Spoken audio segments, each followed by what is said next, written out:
ونعوذ بالله من شرور أنفسنا ومن سيئات أعمالنا من يهده الله فلا مضل له ومن يضلل فلا هادي له ونشهد أن لا إله إلا الله وحده لا شريك له ونشهد أن سيدنا ومولانا محمدا عبده ورسوله أما بعد فأعوذ بالله من الشيطان الرجيم بسم الله الرحمن الرحيم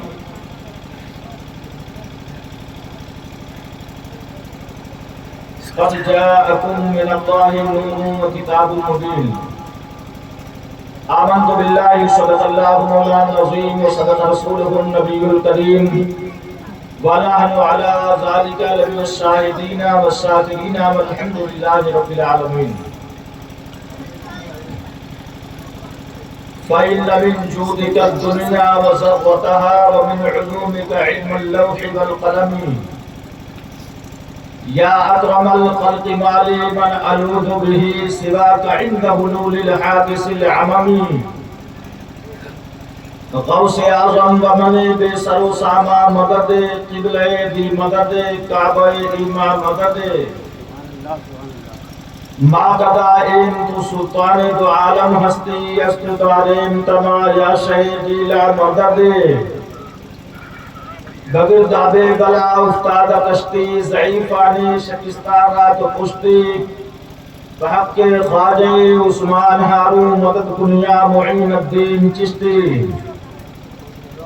استفائل سید سالار مسعود زمان شیر حق شاہ شہیدہ فاتح ہندوستان فاتح و غالب کنم برہر یکی دشمنا ہم مرا خوشحال گردہ اے خدای دو جہاں. کیا بات رضا اس چمنستان کرم کی زہرا ہے کلی جسم حسین اور حسن پور. محترم حاضرین بزم میں السلام علیکم ورحمۃ اللہ وبرکاتہ. وعلیکم السلام ورحمۃ اللہ تبارک و تعالیٰ بہتر جاننے والا ہے. میں اتنی دیر سے یہی نہیں سمجھ پا رہا ہوں کہ آپ میلاد سننا چاہتے ہیں یا ذکر اہل بیت سننا چاہتے ہیں. اب آپ جو چاہیں میں سنا دیتا ہوں، لیکن بہتر و مناسب یہ ہے کہ نبی کا ذکر تو نبی کا ذکر ہے ہی ہے.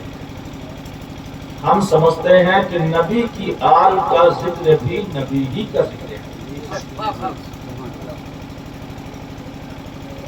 اور آپ دیکھ رہے ہیں کہ منبر رسول پر حالانکہ یہ چیز ناجائز و حرام نہیں ہے. بہتر تو یہ تھا کہ میں کھڑے ہو کر کے خطاب کرتا ہے جو سرکار کی سنت ہے. لیکن چونکہ یہ اہل بیت نبوت کے ماتھے پھول منبر رسول پر تشریف فرما ہے، ان کے لحاظ اور ان کی تعظیم و تکریم میں فقیر کرسی پہ نہیں گئے.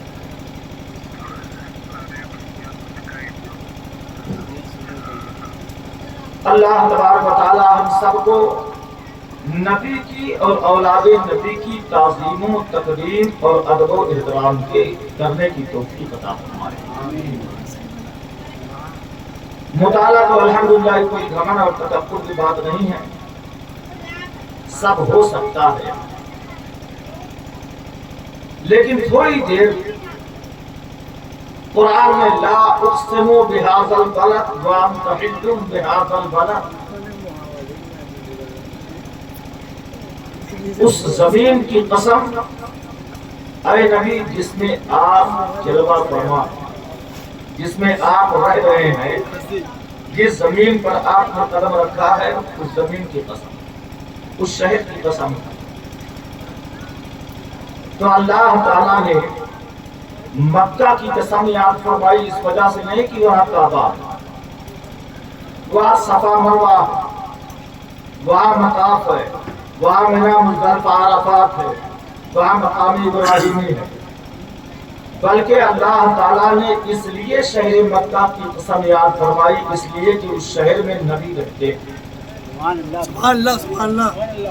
تو اب فیصلہ آپ فرما لیجئے کہ جب تک نبی مکہ میں رہے سب سے افضل مکہ، اور اب نبی مدینہ میں ہیں اس لیے سارے جہان میں سب سے افضل مدینہ. اب آپ دیکھیں کہ جس کا نبی سے جتنا تعلق ہوگا وہ اتنی ہی زیادہ عظمت والی. ادھر نبی کا روضہ اور ادھر نبی کا منبر، اور بیچ میں کیا ہے؟ ریاض الجنہ. یعنی اس جگہ پہ نماز پڑھی تو گویا آپ نے جنت میں نماز پڑھی. یہ جنت کا ٹکڑا ہے. تو یہ جنت کا ٹکڑا کیسے ہے؟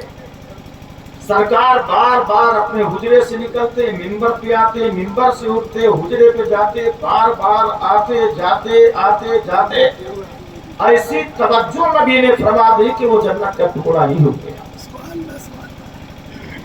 نسبت جن کو نبی کریم صلی اللہ علیہ وسلم سے نسبت ہے وہ چیز واجب التعظیم، اس کی بے ادبی شریعت اسلامیہ کے اندر جائز نہیں، بلکہ اس نیت سے اگر اس کی بے ادبی کرے کہ نبی سے اس چیز کا تعلق ہے اس وجہ سے میں اس کی بے ادبی کر رہا ہوں، تب تو صراحتاً کفر کر رہا. تو گویا ہر وہ چیز جس کا تعلق نبی سے ہو اس کا ادب، اس کا احترام، اس کی تعظیم، اس کی توقیر کرنا فرض ہے. آپ کے گاؤں میں یہ اولاد نبی آپ سکونت پذیر ہے اور کبھی کبھی جلوہ نما ہوتے ہیں. میں تو یہ کہتا ہوں کہ ان کی آمد کی برکت سے اللہ تبارک و تعالیٰ آفات و بلیات کو دور فرما دیتا ہے، رحمتوں اور برکتوں کا نزول فرما دیتا ہے. ان سید زادوں کے ادب و احترام کا مطلب یہ ہے کہ نبی کا احترام کرنا. بلکہ آپ دیکھیں کہ حضرت شیر خدا رضی اللہ تعالیٰ عنہ فرماتے رأیت رسول اللہ صلی اللہ علیہ وسلم وہو اخذ شعرۃ من شعرہ، میں نے نبی کو اس حال میں دیکھا کہ نبی اپنے بال پکڑے ہوئے تھے. بال پکڑے ہوئے میرے سامنے نبی تشریف لائے اور ارشاد فرمائے اے علی من اخذ شعرۃ من شعری فقد حرم اللہ علیہ الجنہ. اے علی سن لے کہ جس نے محمد کے بال کی بھی توہین کی اللہ تعالیٰ اس پر جنت کو حرام فرما دے گا. اب اگر نبی کے بدن پر کوئی بال اگے، اب بندہ اس کا گستاخ، اس کا بے ادب، اس کی توہین کرنے والا ہو جائے تو اللہ اس پر جنت کو حرام فرما دیتا ہے. تو جو شخص نبی کی آل کا، نبی کے اولاد کا، نبی کی ذریت کا بے ادب گستاخ ہو جائے تو یقیناً وہ جہنمی ہے. جنت کا ملنا تو دور کی بات ہے، اللہ تعالیٰ اس پر جنت کی خوشبو کو بھی حرام فرما دیتا ہے. سبحان اللہ سبحان اللہ. اس لیے چاہیے کہ آپ تعظیم کریں، توقیر کریں. ان کی تعظیم اس وجہ سے ہم پر واجب نہیں ہے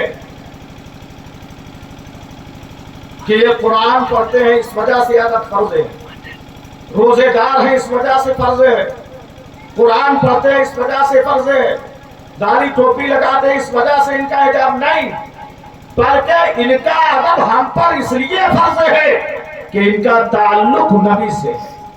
یہ نبی کے اولاد ہے، یہ نبی کی آل ہے، نبی کی ذریت ہے. اس وجہ سے ان کا احترام ہم پر لازم ہو گیا، ضروری ہو گیا. اور یہیں پر آپ دیکھیں کہ تھوڑی سی بات کہ ہم سب کا عقیدہ ہے کہ نبی مالک جنت ہے.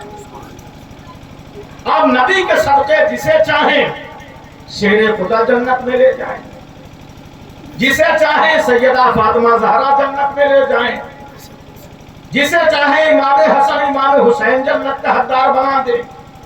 بلکہ میں تو یہ کہتا ہوں کہ دنیا میں جتنے بھی سید ہوئے یا سید ہیں یا قیامت تک سید پیدا ہوں گے انشاءاللہ تبارک و یہ سید چونکہ سرکار سے نسبت رکھتے ہیں، یہ دنیا میں بھی بامراد ہیں، اور دنیا کے بعد قبر بھی ان کی روشن ہے، اور سید چاہے جیسا ہو، کل بروز قیامت سرکار کے صدقے اللہ ان سب کو جہنم سے آزاد فرمائے گا، اور نبی کے محترم کے صدقے سارے سیدوں کو جنت کے حقدار بنا دے گا۔ بلکہ صرف یہی جنت کے حقدار نہیں ہیں، الحمدللہ ثم الحمدللہ سیدوں کو بڑی عطاءتی ہوگی۔ آپ نے دیکھا کہ غریب نواز سید ہیں، ہم کو آپ کو مرید بنا دیا، سرکار مخدوم اشرف جہانگیر سمرانی سید ہیں، مرید بنا لیا، حضرت کے والد سید مرید بنا لیا، اور یہ کہا کہ ہم آقا تم غلام، ہم تمہیں جنت دلوائیں گے۔ تو آپ بتاؤ یہ جنت دلا سکتے ہیں کہ نہیں دلا سکتے ہیں؟ یقیناً یہ جنت دلا سکتے ہیں، جنت دلا ہی نہیں سکتے بلکہ جنت دلائیں گے، اس لیے کہ اگر سید زادوں سے کوئی مرد و عورت سچی عقیدت رکھے، سچی محبت رکھے، ایک سید سے سچا لگاؤ رکھے، ایک سید سے سچا پیار کرے، تو میری گارنٹی ہے کہ سیدوں سے محبت کرنے والا یہ جہنمی نہیں ہو سکتا ہے، بلکہ سیدوں کا متوالا ان سیدوں کے صدقے انشاءاللہ جنت کا حقدار ہوگا۔ اور اس کی وجہ یہ ہے کہ اور دیکھو مکہ شریف کے اندر جب اللہ کے نبی صلی اللہ علیہ وسلم کے گھر میں سیدہ مخدومہ فاطمہ زہرا رضی اللہ تعالیٰ عنہ پیدا ہوئی، مجھے اس پر تبصرہ نہیں کرنا، کچھ باتیں عرض کرنی ہیں کہ بیٹیوں کے ساتھ پہلے کیسا سلوک کیا جاتا تھا۔ پہلے کا لوگ تو یاد کرتے ہیں کہ پہلے بیٹی پیدا ہوتی تھی، پیدا ہونے کے بعد 6 مہینہ تک زندہ رکھتے تھے، 6 مہینے کے بعد زندہ زمین میں گاڑ دیتے تھے۔ آج کا دور تو اس سے بھیانک ہو گیا۔ وہ دور جاہلیت کے اندر اتنی جہالت نہیں تھی جتنی آج ہے۔ نبی سے پہلے کے جاہل تو ایسے تھے جو بیٹیوں کو دنیا میں آنے دیتے تھے، آپ تو اتنے بڑے جاہل ہیں، جیسے ہی بچہ پیٹ میں آتا ہے مشین سے چیک کرواتے ہیں، لڑکا ہو تو دنیا میں آنے دیتے ہیں، ورنہ پیٹ ہی سے اس بچی کا خاتمہ کر دیتے ہیں۔ وہ بھی جاہل تھے۔ آج کا انسان پاس یہ بھی جاہل ہے، لیکن آج کا یہ بھٹکا جاہل نبی کریم صلی اللہ علیہ وسلم کی پیدائش سے بڑا جاہل ہے، احمق ہے۔ وہ تو دنیا میں بیٹیوں کو آنے دیتے تھے، 6 مہینہ دنیا دیکھنے دیتے تھے۔ آپ تو آج کا جاہل آدمی اس گھٹیا درجے تک پہنچ گیا ہے کہ بیٹی کو دنیا میں آنے ہی نہیں دیتا۔ آپ بھی اس کے گواہ ہوں گے، اس پر تبصرہ نہیں کرنا ہے، لیکن آپ دیکھیے اگر سیدوں سے سچی تو محبت ہے تو آپ کی دنیا سنوری، قبر سنوری، آخرت سنوری۔